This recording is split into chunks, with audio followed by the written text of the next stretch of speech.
Happy Friday, everyone, and welcome to episode 176 of the weekly recap. No, this is not normal circumstances, but I must say I'm here with two amazing guests, Brad and Razvan. They are both part of the Veeam 100 program. How are you guys today? Doing well, Maddie. How are you? I'm very well as well. Razvan, I can see you have a nice office in there. Yeah, thank you. It's my virtual office from a virtual city around the world. And I'm actually very good in here. How are you doing, Valeria? I'm very good. Pretty hot, as we were mentioning earlier. Still hot in Romania, so you would know it, Radwan. You would know it better. But since this is your first time being part of this show, why don't you give us an introduction of yourselves? Brad, would you like to start? Sure. My name is Brad Jervis. I've been in the Veeam ecosystem for quite a while. I've been a Veeam Vanguard for 5 years, I believe. And I've occupied various roles at Veeam cloud service providers, ranging anywhere from chief architect to product architect, which is my current role. And I'm just a large part of the community and active in all things Veeam. Awesome. Thank you for that, Brad. And Razvan? Yeah, I'm Razvan Ionescu. I am a EMEA Principal Technical Trainer at Veeam for the last almost 3 years. It's not my first time with Veeam, so I have 2 more years in professional services, and I've been involved in operations. I've been involved in processing different parts, different roles throughout my not so short career in IT. I'm involved in Veeam user groups as a speaker. From time to time, I'm a VMAG leader in Romania. Also, I am very freshly made MVP for this year, 2024, which got me into the Veeam 100 program. And yeah, I'm trying to get as much as possible active with Veeam community. Yes, This this is great, and we are looking forward to see your face more often in the community, involved in the VUGs. Actually, we are planning something. We're gonna talk about it another time, but yeah, super excited about that as well. So yeah, a lot of things, and it's great to have you in the recap as well. One milestone, another milestone for you. So that's great. Um, but yeah, thank you both for accepting to be part of the show today. And, we prepared some really good content today. Um, 3 articles. We are not breaking the rule, but there is a lot to discuss on that. And then we have some good special department news. Today, we are not going to have who's new, so we're going to get back to it next week. So are you guys ready to jump in? Let's do it. Perfect. Let me then share my screen and start talking about the first article in here. So this one comes from Nico Stein, one of our Vanguard, talking about the Veeam 100 program. It was expected this week to have a lot of content or just a few articles at least talking about CrowdStrike outage in a direct or indirect way. So I really like this one from Nico. It, as he says, this is not really new because if you go to his blog, it was posted I think in 2022, but I think it came in handy with the CrowdStrike situation. So he's showing on a real life situation how a backup can sometimes really save the day, or the way Rick likes to say it, save your bacon. That's his favorite expression lately. And in this case, Nico had a Veeam Agent Recovery Media boot integration. He was able to get access to domain controllers really quick, as he says it in here. And yeah, the post is short, sweet, basically taking us through integration steps. But yeah, more interesting than that is, what is your takeaway? Razvan, would you like to start?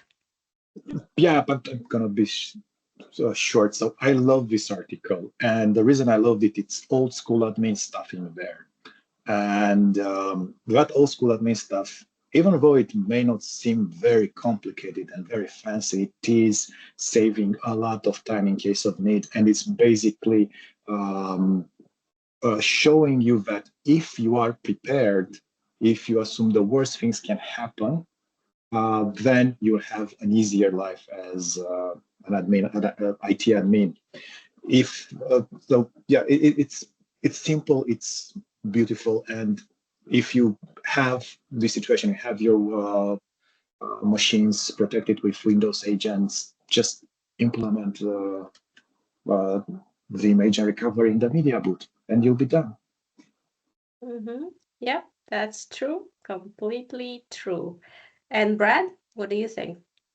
Yeah, no, this is a great post actually, and this incident that happened over the weekend that sort of put the world in turmoil was a rather strange one because, well, it shouldn't, I don't know if strange is the correct word, but it was rather problematic because it caused the operating system basically to just be in a boot loop. And the only way to fix it was to gain access to the file system of that operating system, delete a specific file.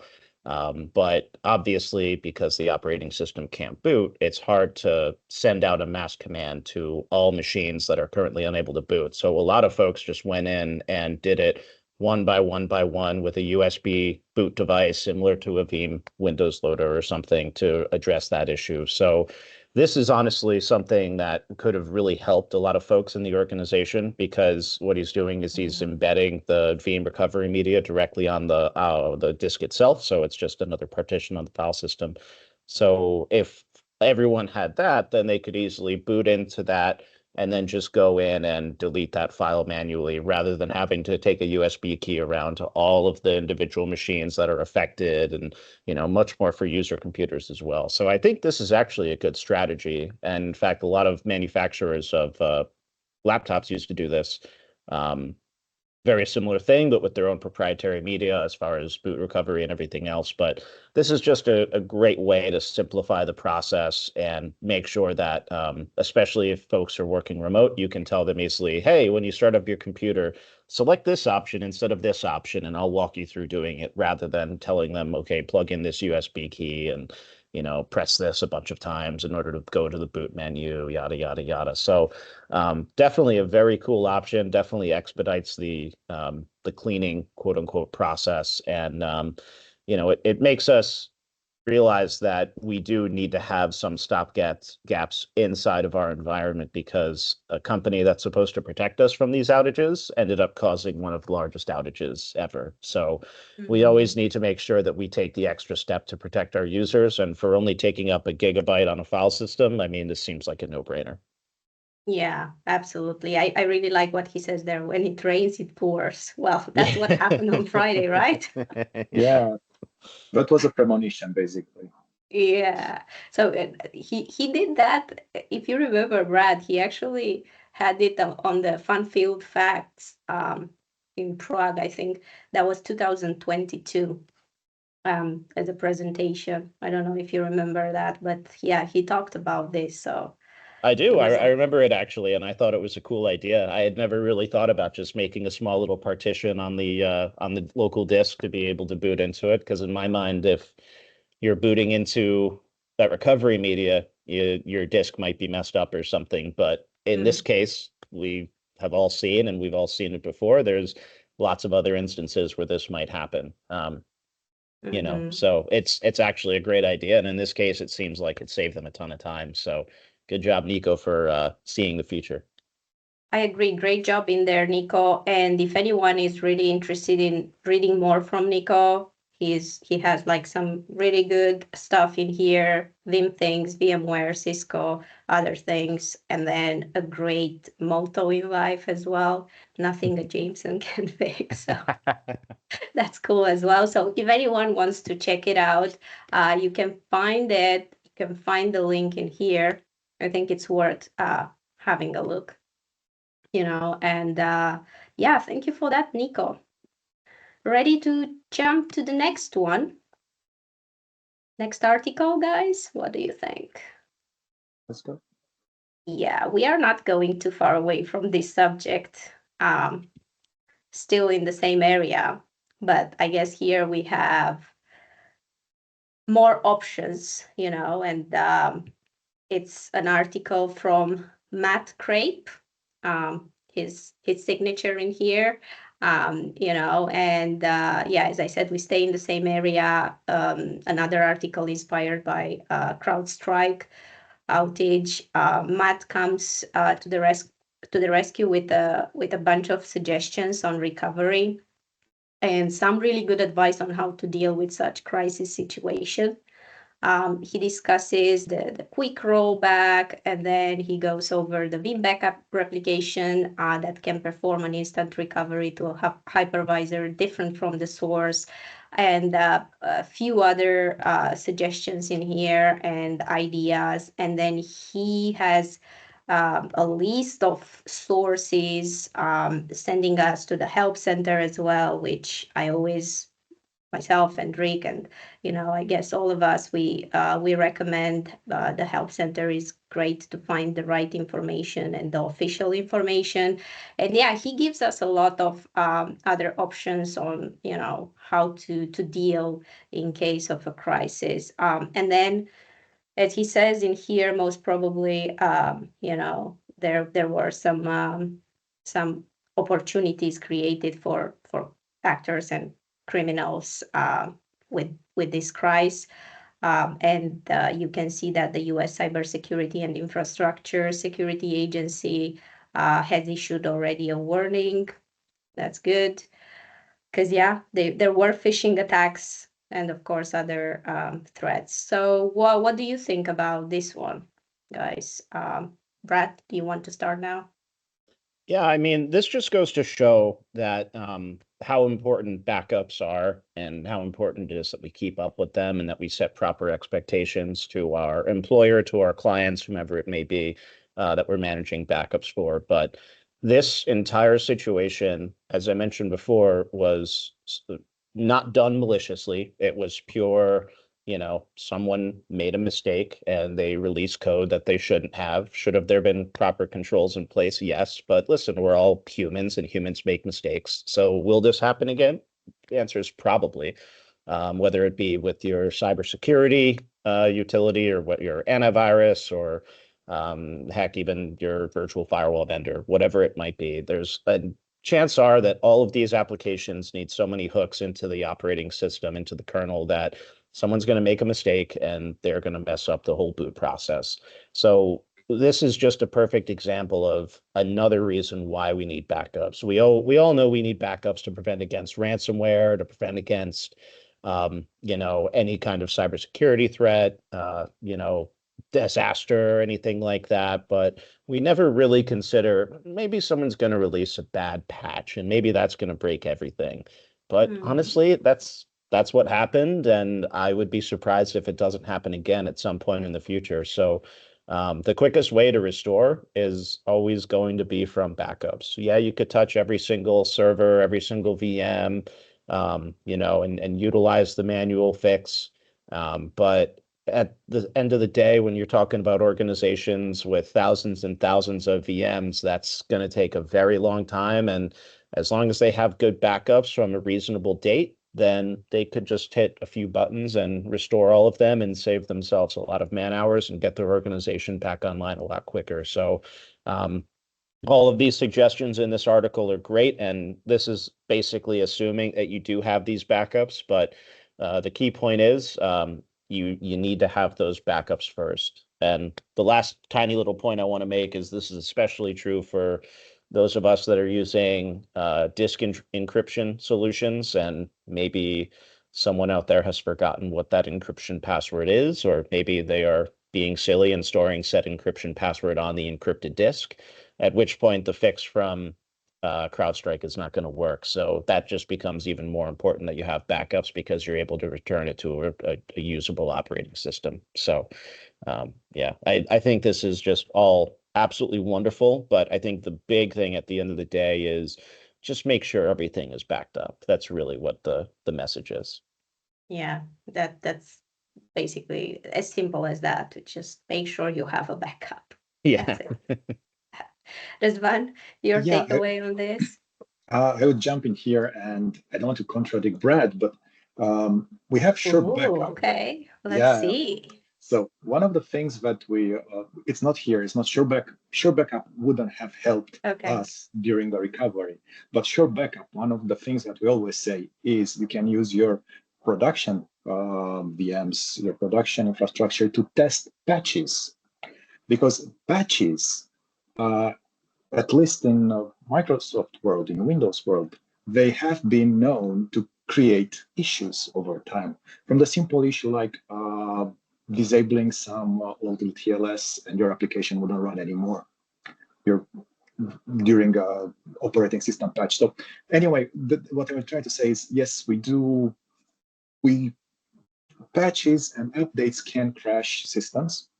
But talking about this article, it's a beautiful list of all the features that Veeam can provide to help if you have the backups. And the quick rollback is one of those features that I really love and would have helped a lot with recovering your systems very, very fast.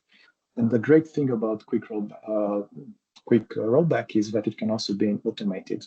There are a couple of PowerShell commands that you need to be able to get your latest restore point and start a quick rollback and have your VM restored.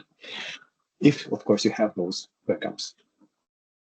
And that was my point. No, fair enough. Yeah, that's really good additional information for sure. Yeah, anything else on this one, or we are good to go to the third one, the last article that we are going to discuss today. We are not going far away either.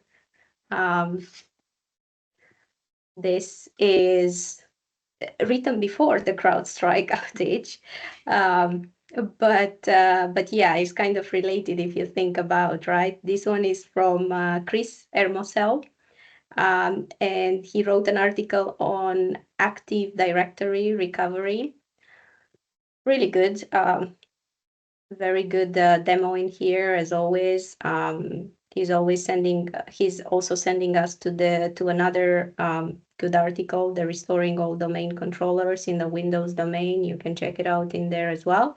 But discussing this article, what happened in there, as I said, that was just before this Friday craziness.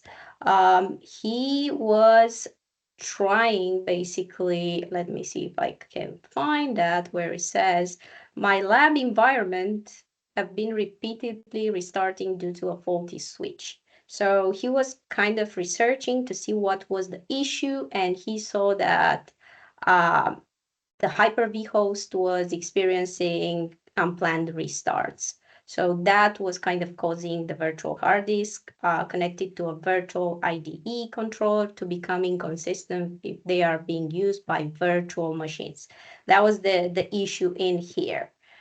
And then of course, he gives us a bit more details, and he sees he's trying to sort out the issue, but he's getting this error message, and he's going first to troubleshoot via directory services repair mode.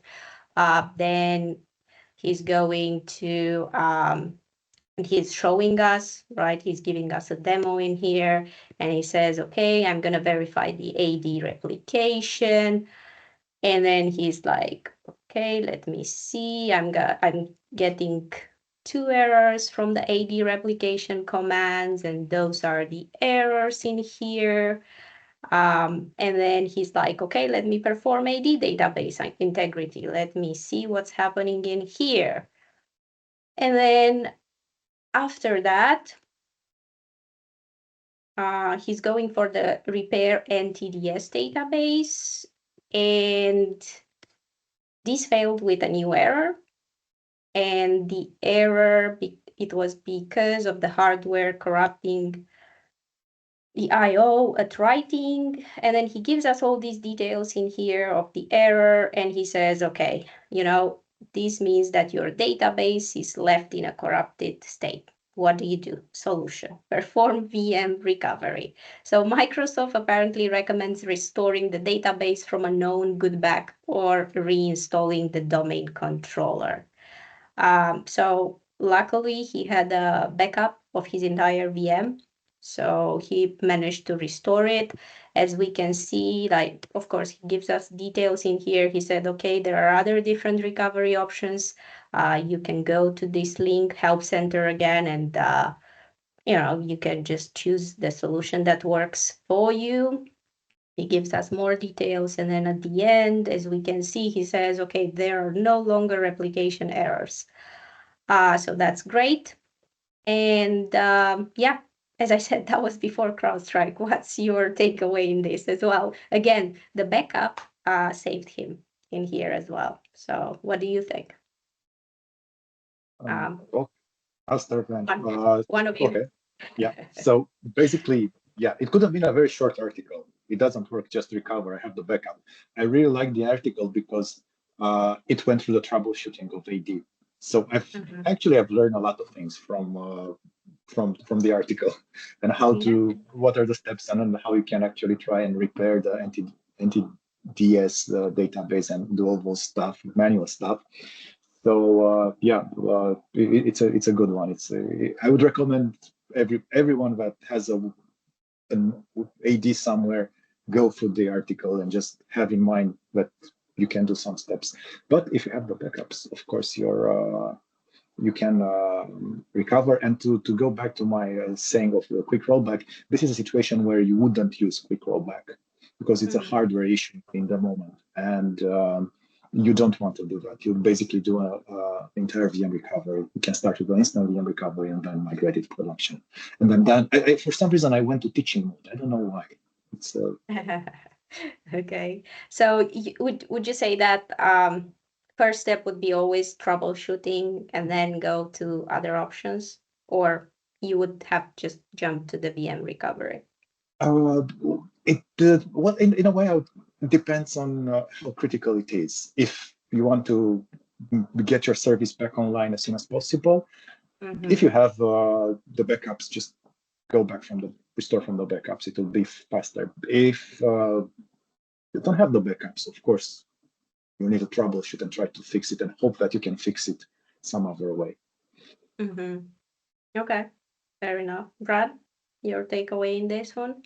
Yeah, no, this is a great article that covers a lot of items with regard to recovering Active Directory. I'm hoping, at the very least, I mean, his issues were mainly caused by a faulty lab switch that I'm assuming he got from a workplace that might be 10 years old or something. So hopefully anyone running in production won't have this issue because of a faulty switch that's causing continuous interruptions. But having worked a lot with customers doing disaster recovery, Active Directory issues, I would say, are the most common, and these are some great steps to be able to help recover Active Directory. A lot of times, especially if you have multiple domain controllers, Active Directory won't come up correctly, and you'll need to sort of force it to come up by editing a registry key.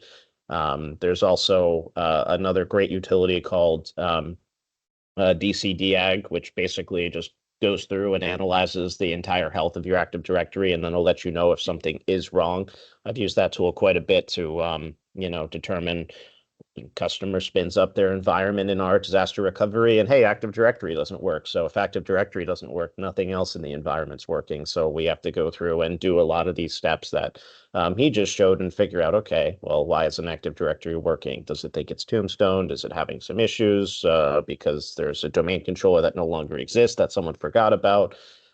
So this stuff is incredibly useful for anyone who has the pleasure of troubleshooting Active Directory not working, because a lot of times it can be quite challenging. It can be quite cryptic.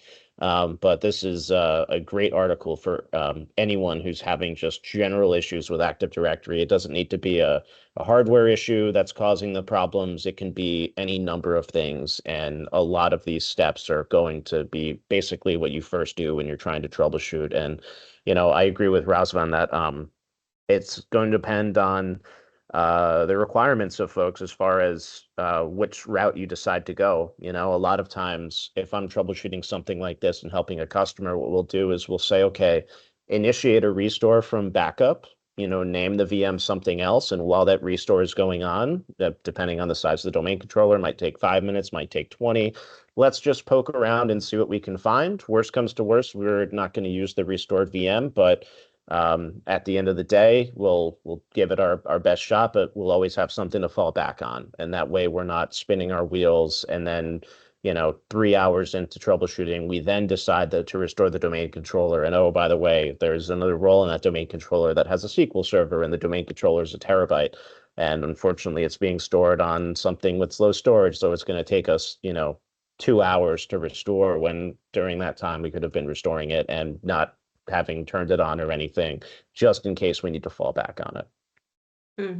Yeah, I agree. I mean, it all depends on the time as well. I think Chris here, he just wanted to, for the sake of showing us, the whole procedure in case you have time.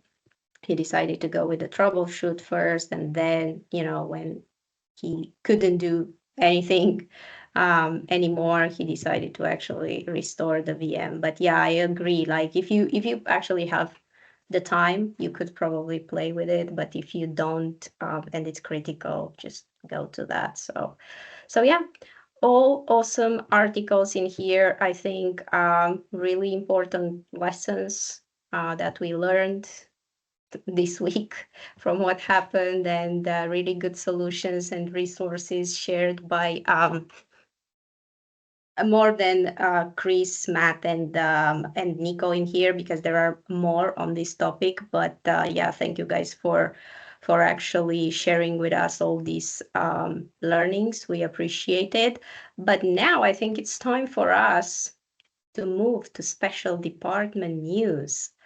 And this is kind of a reminder because we already mentioned it last week, but since it's going to take place on the 31st of July, and the recording is going to be available this Friday, which is the 26th, so people still have time to see it and register for it. I really wanted to mention it again. Mohamed Adel, who is actually our VUG Egypt leader, is leading this virtual event on Veeam announcements, together with Amer Sadek, who is one of our systems engineers at Veeam Software based in Egypt. I think this is going to be a good event if you are, Arab world or Arabic speaking world, then you should definitely go ahead and register for this one. There are already 19 people that registered. The playlist is going to be available as well in the playlist on our YouTube Veeam official channel. So yeah, in case you can make it, you can find it in there as well. The next one that I'm actually super excited about is the Veeam 100 show. It's the second one from the series, that second episode from the series of dedicated to Hackathon 2023. And we're gonna have Safia moderating it with Maurice, that is one of the co-founders of the Hackathon event, and Joe and Hin, that were actually in one of the teams that developed the best practices analyzer for Veeam backup for Microsoft 365. So this is going to take place August 1st. So that's going to be next Thursday at, 5 p.m. EST. I think that's at 10 a.m. New York time. Am I right with that, Brad? 11, I think. Is it 11? Okay. I think so, yeah. 6-hour difference. Okay, cool. So I think this is going to be a good one. If you haven't registered, just go to the LinkedIn, Veeam official LinkedIn, and just hit the button attend in here. I already attended, so it shows share to me. Also share it, of course, you should go and share it. And talking about the hackathon, This year we have the Hackathon 2024. This is the second edition. The second time we are going to have this event happening is going to be from September the 26th to September 29th. Have you guys registered for this? Are you going to participate? What are your thoughts on the hackathon? Do you like hackathon events? What do you think? I love hackathons. It's a great opportunity to test your mettle, so to speak. I haven't been able to do any of the ones that have happened so far, and that's mostly just because of work obligations. Obviously, work always comes first, but I'm hoping to be able to make this one. So we will see. Fingers crossed I don't have any conflicts that would prevent me from joining. Yeah, that would be great. Like the more the merrier. And it's a really great opportunity to, create some amazing projects and get together with the community network and all good things that are coming from a hackathon, if you ask me. So this is the registration page. Yeah, I'm going to share it in the description whenever I'm going to post it at the community hub. So you have it handy and you can go and sign up. Razvan, how about you? Yep, I love hackathons, but I was not able to participate in the last one. I'm not sure I can do it in this one also. I'll try to see. Okay. So yeah, but I registered to the session LinkedIn event the moment I saw it, because yeah, it's one of those opportunities to learn new things and see how bright minds are working. Mm-hmm. That's awesome. Hopefully you're gonna be able to join this as well, because I think it's gonna be a good event again. Okay, next special department news that was actually announced yesterday. And yeah, this is the Veeam App for Splunk. What do you think about this one? What do you think about this news? I don't think you even had the time to, I don't know, go over it or just open it or anything like that. But what's your opinion at first sight? So I think first off, I've used Splunk a fair bit in the past, and Veeam's integration with it, along with a number of their other integrations that they've been uh, going through over the past year, 2 years, 3 years, however long it's been, has been absolutely wonderful for the community. And it only helps Veeam engineers by having these integrations, because it allows it to directly enter the same dashboard as their primary tool, and sort of allows the IT environments and ecosystem to centralize all of their monitoring under that single pane of glass tool. And that direct integration just means that we can pull all sorts of wonderful data from the product itself without having to write any custom scripts or do any kind of customized integrations, because that's always been an option with any platform. But having this direct integration is just going to make things so much easier, and just help anyone out who actually is using Splunk in their environment much, much more, and sort of just give them all the keys to the chest, Mm-hmm. Yeah, and as it says here, these are the following the features. So if you want to go, I'm not gonna go over it, but just like I'm gonna share anyway the link in the description so you have access to the full article. But I think these are really great features in here. And yeah, what it does, it says this new Splunk app processes events sent by Veeam backup and replication to the syslog server. And then it provides this feature. So this is great. And also, like, on top of that, I'm looking here and it says, where was it, that information? Now I cannot find it. Oh, yeah, the Veeam app for Splunk is free with a Veeam Data Platform Advanced or Premium license that includes syslog event forwarding support. So this is great, basically. You can get it for free. And then, yeah, I think if you want to download it, you can go, I think this is the link. Yeah, the Splunk base. You can just go here and it's really easy, just log in and yeah, to download it, and then you can just set it up. So it's really, really simple. Razvan, any input in here? Any Uh, ideas? Yeah, not a lot to say. I mean, if you have Splunk and you also have it in your environment, then definitely go download the app, use the integration. It will help to give you a real good overview over your events, over your security posture, everything that you can get from the backup service from UBRs or from enterprise. So it's really good. Dashboards are already there. You just need to enable it. It's a few clicks away, and Splunk is one of those tools that are really good. So you can make a lot of get back a lot of out of it. Yeah, you know what I'm curious when, our community members are going to start, using it, and I'm very curious what articles are going to be shared, their feedback in the community hub. I'm really looking forward to hear on that, to see how it works.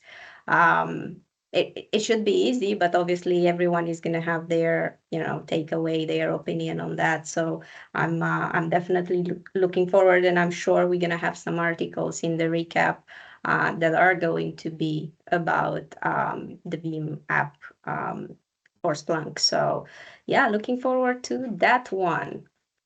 Awesome, awesome. So last but not least, we have two new leaders. One is a leader for our VUG Turkey, Berat, our former leader, decided to leave the company he used to work for, and now he's also like leaving the position, the VUG Turkey leadership position, as he's not going to work anymore with Veeam. So we have a new VUG Turkey leader, Tariq, and we are super excited about it. Congratulations and welcome, Tariq, to VUG Turkey leadership.